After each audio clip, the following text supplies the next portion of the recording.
misericórdia é para sempre.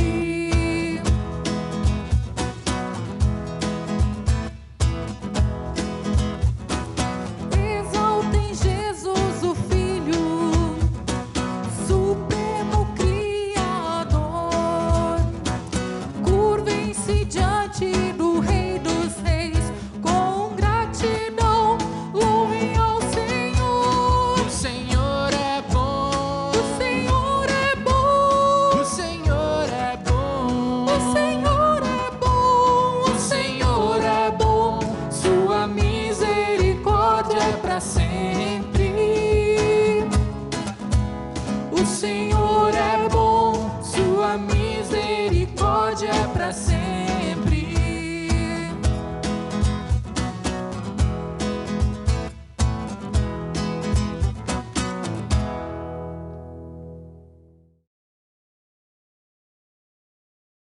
Que a graça e a paz do nosso Senhor Jesus Cristo seja com cada um de nós nesse dia.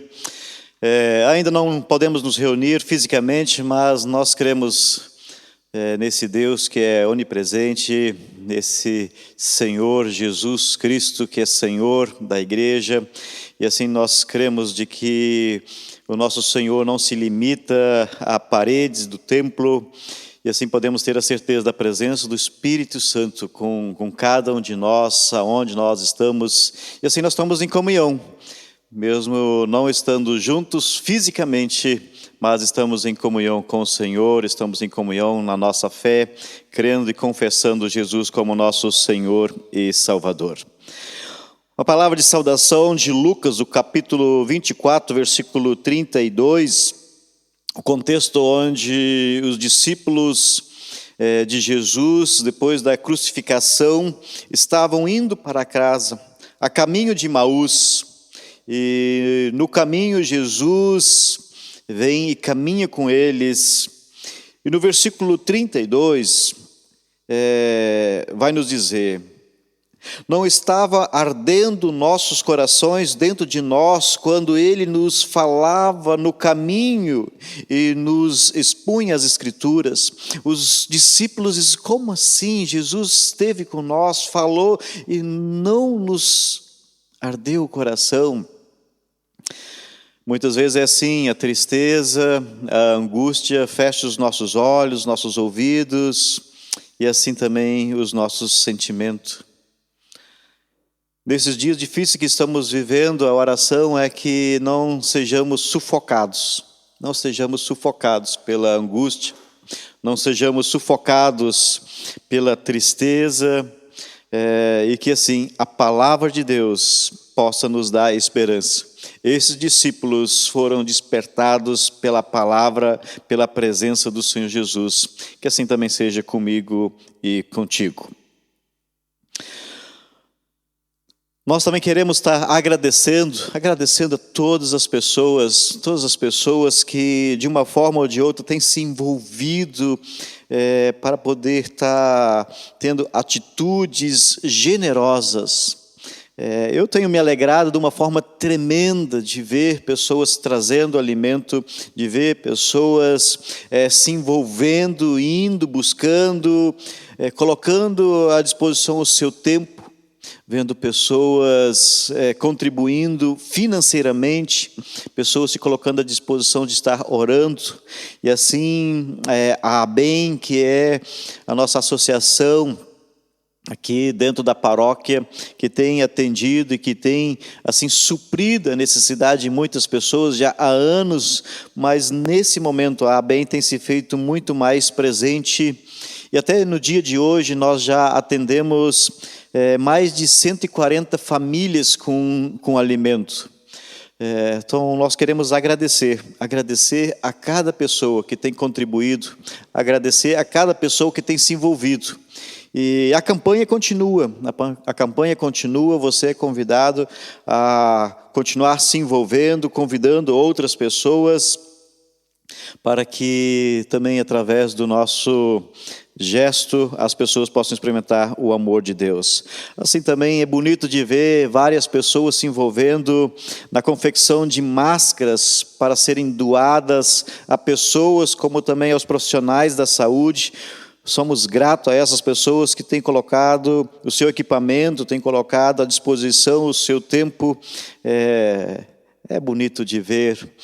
Assim como nós também estamos aí com um projeto novo, creio que muitos de vocês já viram e ouviram. Temos 2 vídeos rodando aí.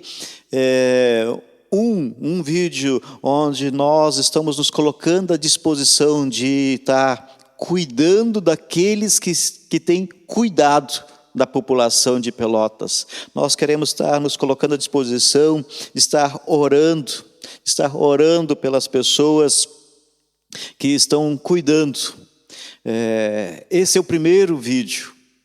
E o segundo vídeo é convidando a igreja a se envolver nesse cuidado. Então você é convidado a adotar e cuidar de alguém em oração, de estar intercedendo por essa pessoa. Então os vídeos estão rodando aí, então eu creio que muitas pessoas já estão se envolvendo e muitas pessoas vão se envolver com esse projeto. Assim eu quero convidar para nós podermos orar ao Senhor, que Deus assim esteja nos abençoando de cumprir a nossa missão como igreja do Senhor Jesus. Amado Deus e Pai, obrigado por ter nos guardado, ter nos protegido. E assim pedimos, Deus, que a Tua mão misericordiosa continue sobre nós, nos orientando com a Tua palavra, Senhor, a poder servir conforme a Tua vontade e o Teu querer. Assim, ó Pai amado, nos ensina a ser igreja, nos ensina, Senhor, a brilhar do Teu amor e da Tua graça, nos ensina, Senhor, a ser uma igreja enviada, a ser uma igreja que cumpre o seu papel nesse mundo caído. Principalmente, ó Deus, nesses dias tão difíceis, Senhor. Por isso, Pai amado, nós somos gratos por tudo aquilo que o Senhor já permitiu de nós fazermos, mas também pedimos, ó Deus, continue nos orientando com a Tua palavra a sermos uma igreja do Senhor. Assim nós oramos no nome do Senhor Jesus. Amém. Amém, amém. Agora que eu vou convidar também de nós termos esse tempo de louvor, de gratidão ao Senhor.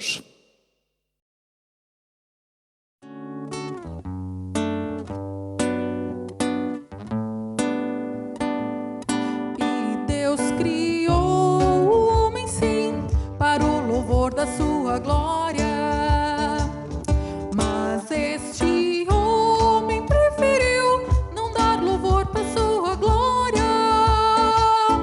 Por isso Deus mandou Jesus para consertar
de pão o homem viverá, mas de toda palavra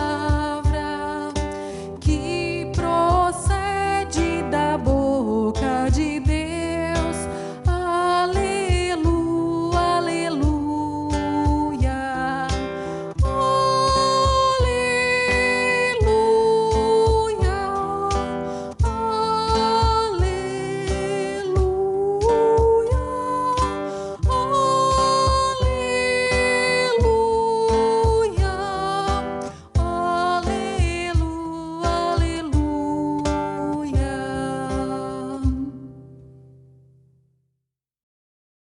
Olá, amados. Já te perguntaste alguma vez qual é o melhor sinônimo para a palavra amor? O que tu dirias? Qual o melhor sinônimo para o amor? Nós hoje estamos concluindo a nossa série de pregações sobre os brados da cruz. E essa foi uma jornada que nos levou ao interior do coração de Jesus, no momento crucial da sua história, e nós ouvimos e nós conversamos sobre aquilo que ele bradou lá na cruz, e foi um brado de perdão, um brado de garantia, um brado de compaixão, de angústia, de sofrimento, de vitória e de resignação. A morte e a ressurreição de Jesus Cristo são a maior e melhor notícia que esse mundo já ouviu. Com isso tudo que nós ouvimos, com tudo que foi vivenciado, pregado, anunciado na cruz por nós, o quanto isso tem impactado a tua vida? O quanto essa verdade, o quanto essa história, o quanto esses brados ecoam em nossos corações? Talvez a primeira pergunta que nós precisamos fazer é o que faziam os discípulos naquele momento pós-ressurreição? Aonde os discípulos estavam? Isso nós podemos entender e compreender melhor quando nós olhamos o Evangelho de João, no capítulo 20, nos versículos 18 até o 25, que então eu faço agora a leitura. Evangelho de João, capítulo 20, a partir do verso 18, diz assim: Maria Madalena foi e anunciou aos discípulos: Eu vi o Senhor, e contou o que ele lhe dissera. Ao cair da tarde daquele primeiro dia da semana, estando os discípulos reunidos a portas trancadas por medo dos judeus, Jesus entrou, pôs-se no meio deles e disse: Paz seja com vocês. Tendo dito isso, mostrou-lhe as mãos e o lado. Os discípulos alegraram-se quando viram o Senhor. Novamente Jesus disse: Paz seja com vocês. Assim como o Pai me enviou, eu os envio. E com isso soprou sobre eles e disse: Recebam o Espírito Santo. Se perdoarem os pecados de alguém, estarão perdoados. Se não os perdoarem, não estarão perdoados. Tomé, chamado Dídimo, um dos 12, não estava com os discípulos quando Jesus apareceu. Os outros discípulos lhe disseram: Vimos o Senhor. Mas ele lhes disse: Se eu não vir as marcas dos pregos nas suas mãos, não colocar o meu dedo onde estavam os pregos e não puser a minha mão no seu lado, não crerei. Esta é a história dos discípulos logo após a morte e ressurreição de Cristo. Onde eles estavam? Eles estavam com muito medo. Eles estavam dentro de uma casa fechada, tentando salvar suas vidas.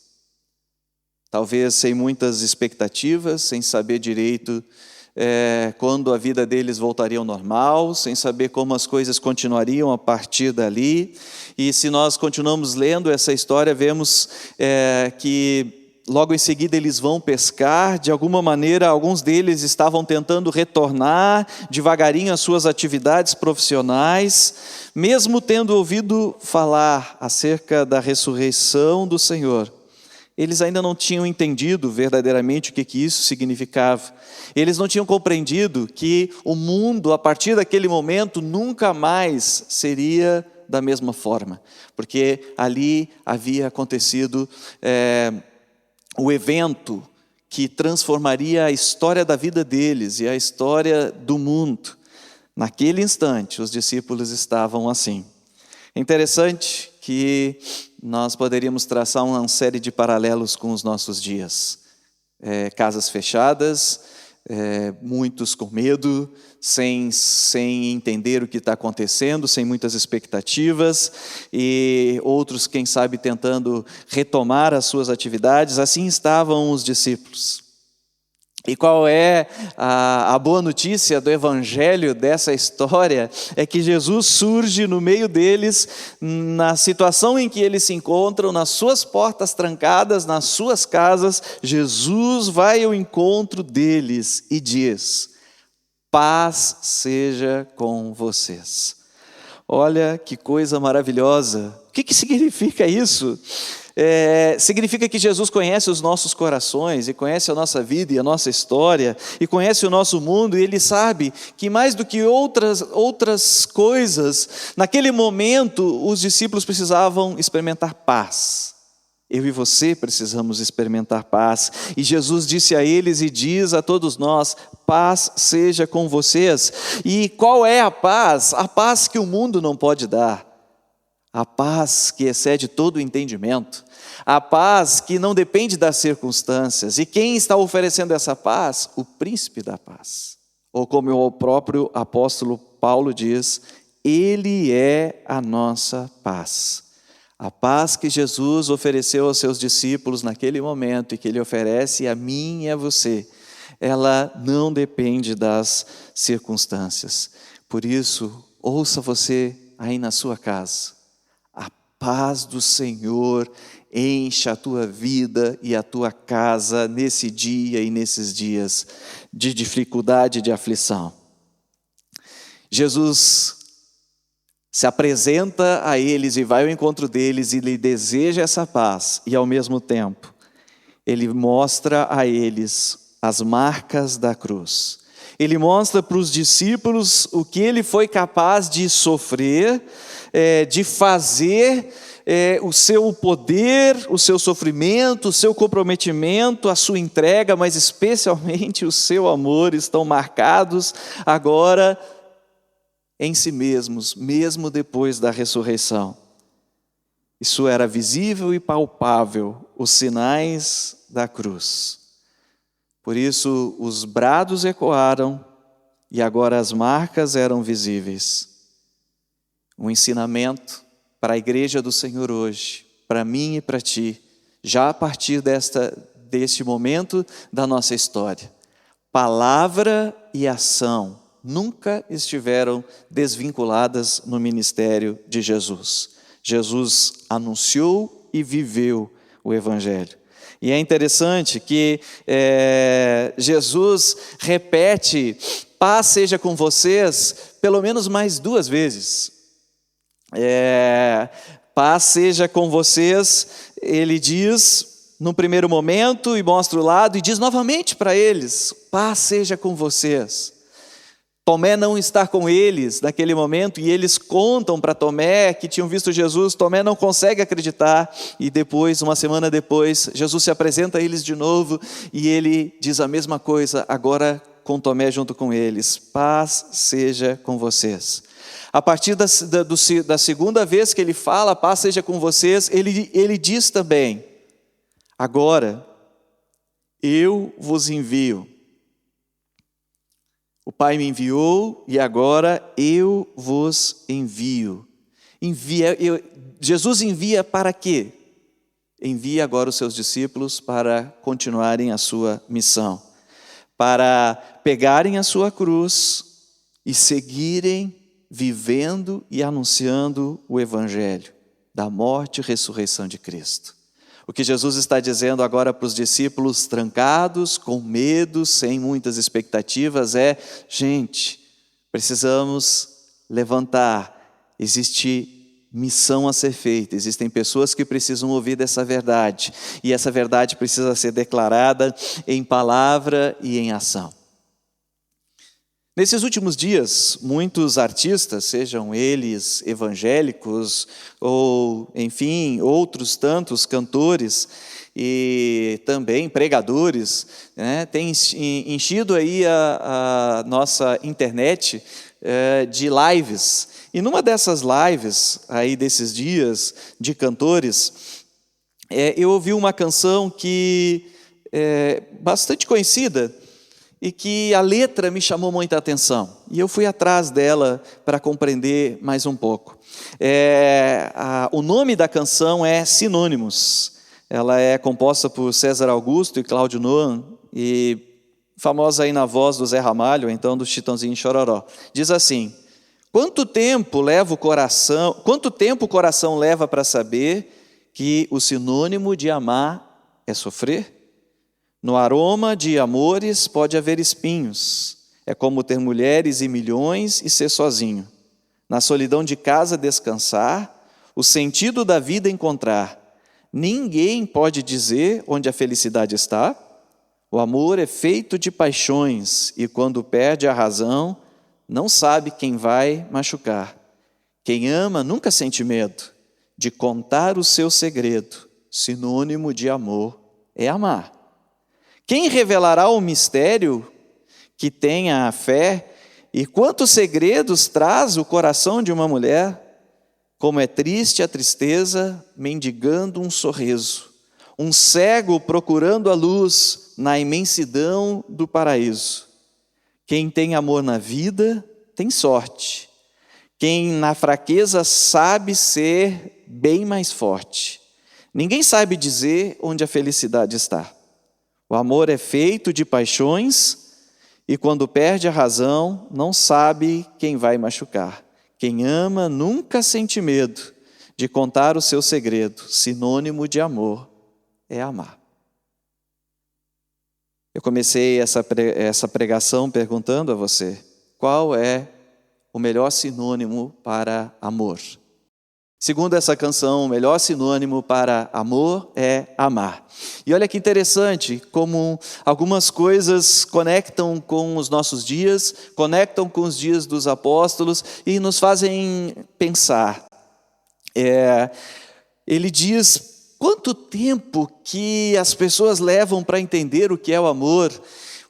Amar é sofrer. E se nós olhamos para a história de Jesus Cristo, nós vamos entender que no processo de dar, de se entregar, de se sacrificar, e isso envolve sofrimento. Ainda que quando nós trazemos esse amor para um mero sentimento ou para as paixões humanas, parece que é muito mais o sofrimento de não ser amado. Aqui em Jesus Cristo nós compreendemos o outro lado, que dar de si, se entregar, se sacrificar, envolve sofrer em função do outro. E é por isso que, por não entender o que é o amor e não compreender verdadeiramente, quem sabe o que é esse amar, ou não conseguir expressar isso por nós mesmos, nós vamos falar dos espinhos, de ser sozinho, na solidão da casa, a busca pelo sentido da vida, tentar encontrar, sem saber direito onde a felicidade está, e no meio dessas paixões e dessas tentativas a gente vai se machucando e não sabe porquê, e a gente sente tanto medo de perder. São muitos mistérios, e ele mesmo vai dizer que a fé vai ajudar a entender esses mistérios, porque é na fraqueza que nós vamos ser mais fortes.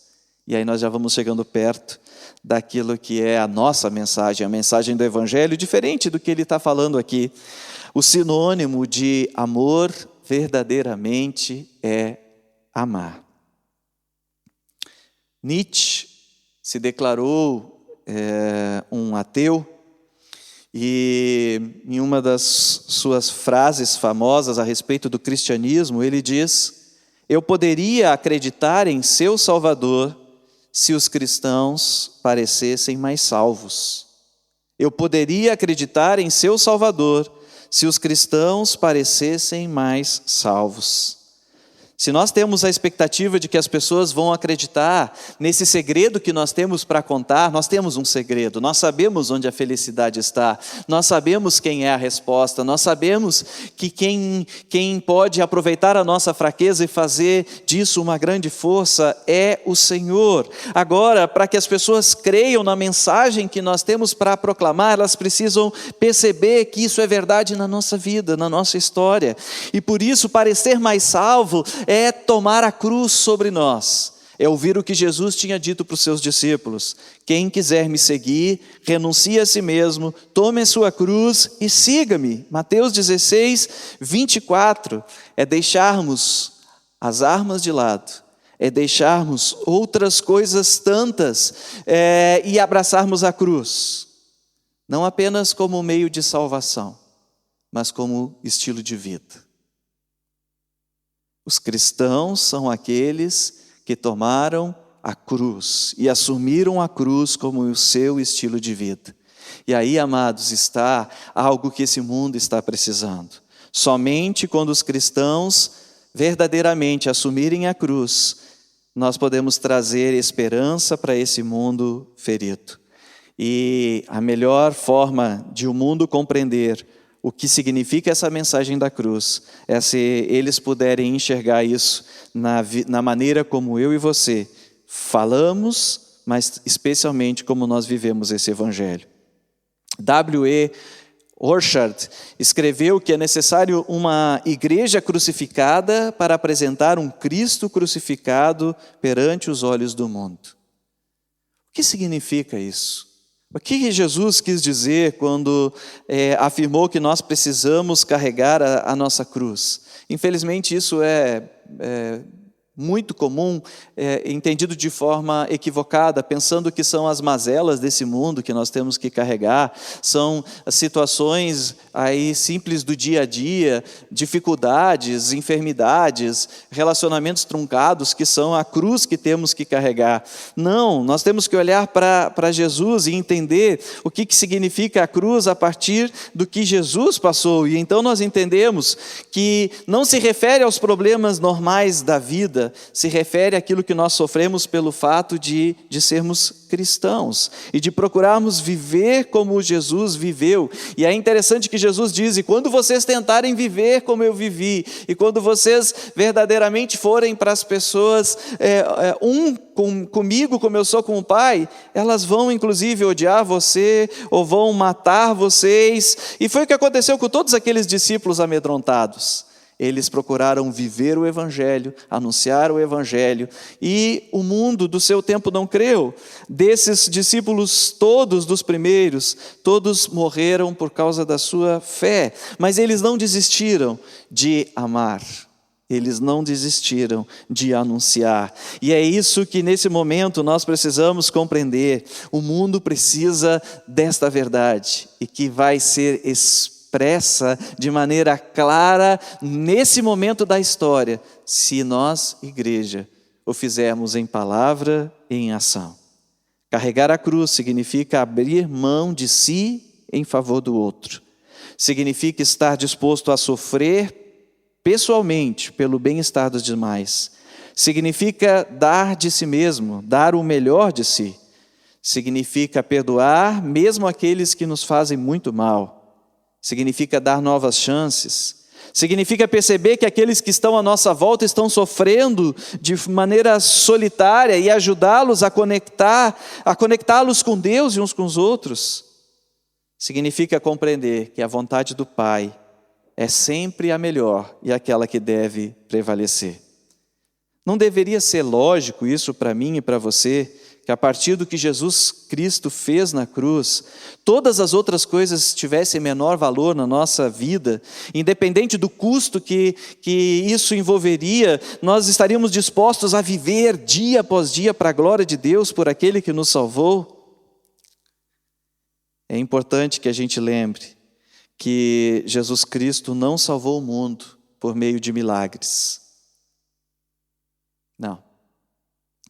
A salvação do mundo veio por meio do sofrimento e do amor de Cristo Nas fraquezas de Cristo é que nós podemos também ser fortes.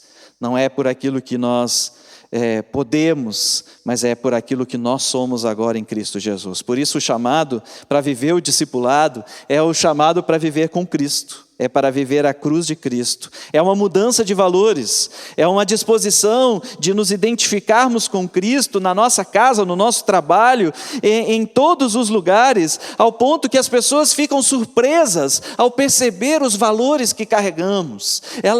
Elas ficam desconcertadas com a maneira como nós lidamos com elas. Como amamos, como somos gentis, como somos gratos, ao ponto que elas exclamam, como fizeram com Jesus, elas dizem agora também para os cristãos: este verdadeiramente é um filho de Deus. Porque se nós formos tão egoístas quanto o mundo, tão batalhadores pelos nossos direitos simplesmente, fazendo escândalo a cada insulto que recebemos, nós não vamos ser diferentes daqueles outros que não conhecem a cruz e não assumiram a cruz como seu estilo de vida. Se nós formos grosseiros, violentos, agressivos, com nossas palavras nós estamos distantes daquilo que Jesus nos chamou a ser. Ele nos chamou a ser pacificadores, como Ele também foi a própria paz. Amados, o mundo quer, o mundo necessita, o mundo precisa ver Jesus. Por isso, tome a sua cruz, renuncie a si mesmo e siga-o mesmo que isso envolva algum tipo de sofrimento, que eu e você possamos assumir o papel de Jesus nesse mundo e ser servo dos outros. Está disposto a morrer para poder viver e dar vida a outros. Se nós olhamos para a história da igreja, olhamos para a história do mundo e olhamos para a história da igreja, de fato, isso já mencionei num outro culto, a igreja falhou e tem falhado muito em toda a história. Ela se envolveu em áreas que ela não deveria ter se envolvido. Ela foi promotora de guerras, ou ela esteve conivente com tantas coisas que mancham a história da igreja.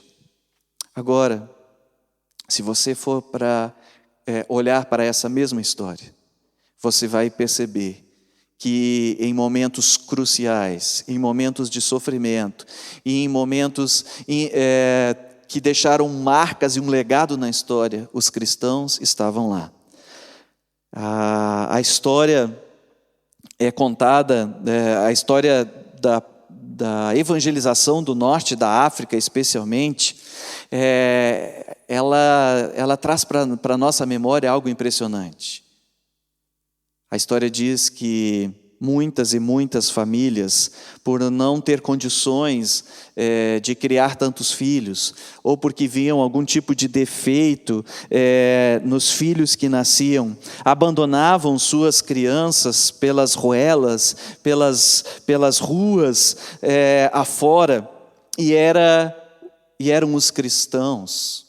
Naquele tempo, poucos cristãos ainda do norte da África que acolhiam essas crianças. E as mães que amamentavam seus próprios filhos iam para as praças, e esses bebês agora eram amamentados por estas mães de leite, que passavam a adotar essas crianças como suas, e o papel dos jovens naquele momento era andar pelas ruas, pelas vielas, pelas estradas afora, para encontrar crianças abandonadas. E ao encontrar aquelas crianças, elas as traziam para a praça, as mães alimentavam, e agora elas tinham um lar, elas tinham uma família. Quem fazia isso eram os cristãos. Também na história romana, retrata, e nem é através de escritores cristãos, dizendo que pestes ocorreram em muitos períodos da história humana, e muitas pessoas morriam cedo, e estas eram deixadas como indigentes pelas ruas do Império Romano.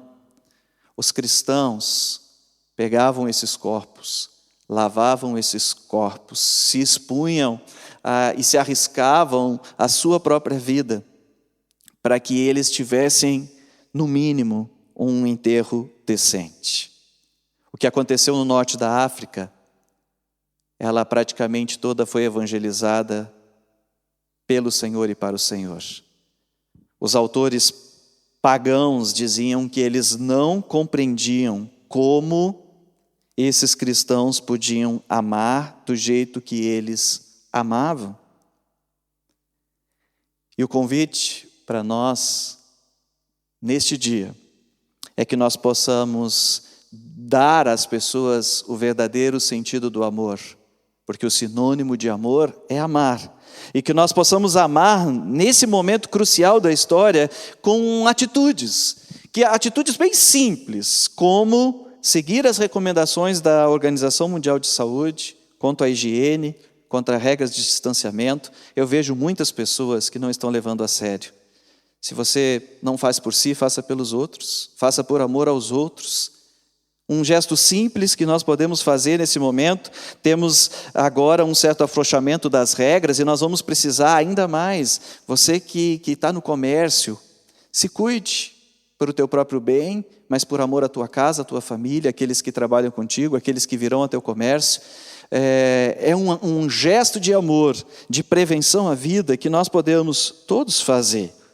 Nós podemos dar um pouco mais de nós mesmos e expressar esse amor, ajudando pessoas que têm necessidade bem perto de nós. Algumas delas estão precisando de ajuda com compras ou para resolver algumas questões que elas agora não podem sair de casa. Se coloque à disposição para ajudar pessoas, ame essas pessoas. Existem pessoas que estão precisando de algo material, de alimento. Possamos repartir daquilo que nós temos nessas necessidades.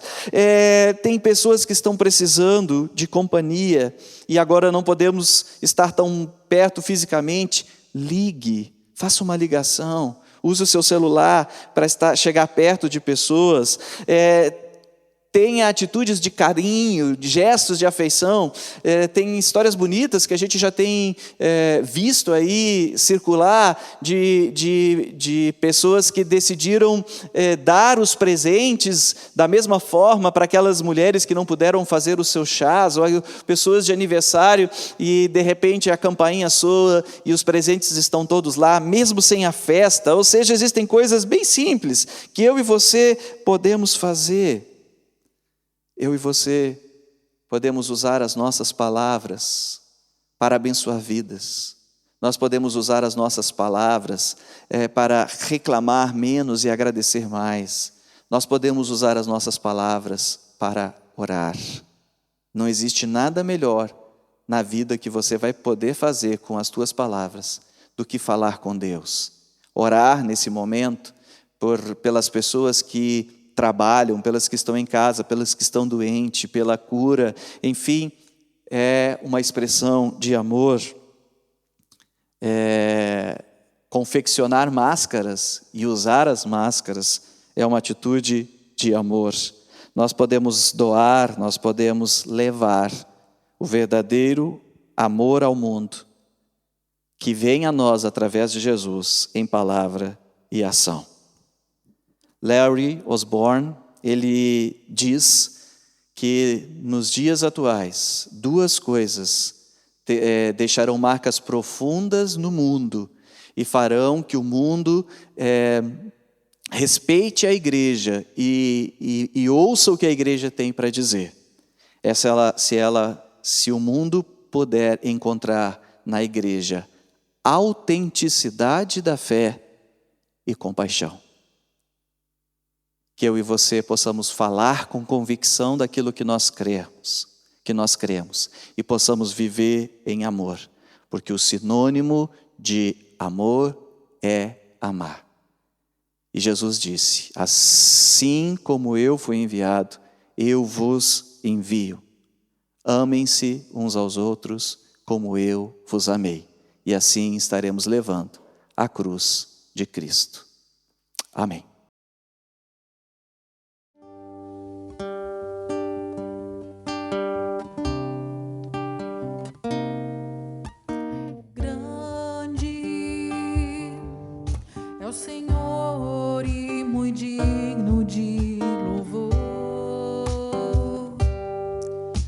cidade do nosso Deus, seu santo monte. A alegria de toda a terra.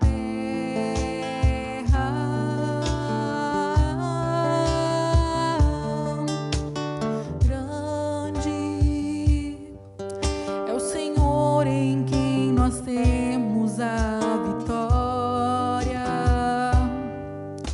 que nos ajuda contra o inimigo. Por isso diante dele nos prostramos.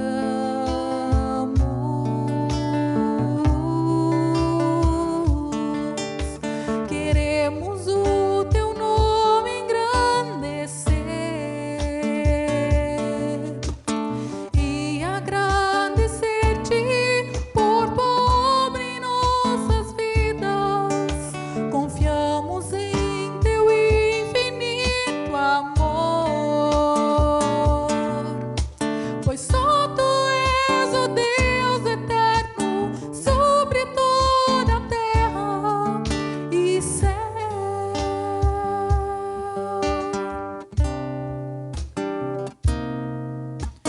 Grande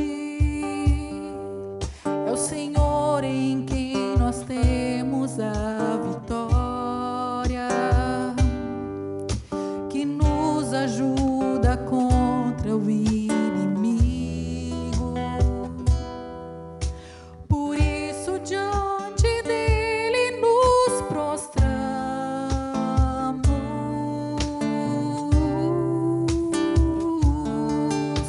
Queremos o teu nome engrandecer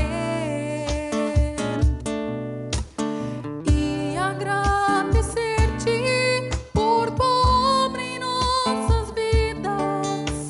Confiamos em teu infinito amor, pois só tu és o Deus eterno sobre toda a terra e céu.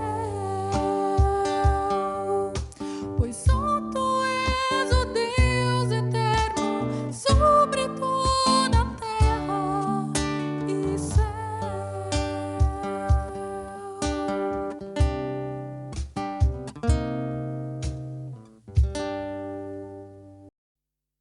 Que palavra linda, mas também, mais do que linda, ela é desafiadora, que assim possamos tomar a cruz, ter o compromisso da fé, ter o compromisso com o reino de Deus.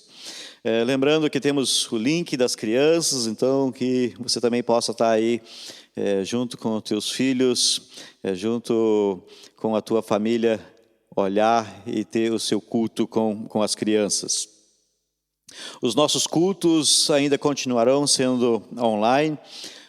Nós estamos vendo que está tendo um movimento de algumas igrejas, as igrejas abrirem, mesmo com o público reduzido, mas nós aqui na Paróquia São João continuaremos nossos cultos online, porque também estamos seguindo orientações da IACLB, e assim também por amor aqueles que fazem parte do grupo de risco, nós ainda vamos estar tendo culto online. Eu sei que muitas pessoas querem sair, querem abraçar, nós também queremos fazer, mas por enquanto continuaremos nossos cultos online. E assim também convido que continuem orando, intercedendo por todas as pessoas, que Deus tenha misericórdia, que Deus tenha piedade nesse tempo tão difícil que estamos vivendo. Convido para nós orarmos. Amado Deus e Pai, obrigado, ó Deus, pela Tua palavra. Obrigado, Senhor, pelo Teu amor que tem sido gracioso com cada um de nós. E assim, ó Deus, como a Tua graça tem chegado até nós, que nós, como enviados do Senhor, possamos agraciar o Teu povo, as pessoas que foram criadas à Tua imagem, à Tua semelhança. Assim, ó Pai amado, nós queremos interceder por aqueles que estão na linha de frente, Senhor, Pai, cuida desses que têm cuidado de nós, abençoe a vida deles, Senhor. Abençoe também, ó Deus, os comércios que estão abrindo, Senhor. Esteja cuidando, ó Deus, de cada trabalhador, esteja cuidando, ó Deus, de cada cliente, esteja cuidando do teu povo, Senhor. Assim, ó Pai amado, nós oramos, nós pedimos e agradecemos no nome de Jesus. Amém. Que o Senhor te abençoe e te guarde, que o Senhor faça resplandecer o seu rosto sobre ti e tenha misericórdia de ti. O Senhor sobre ti levante o seu rosto e te dê a paz, hoje e sempre. Que a graça e a paz do Senhor Jesus esteja contigo hoje e sempre. Assim possam ficar na paz de Cristo. Amém.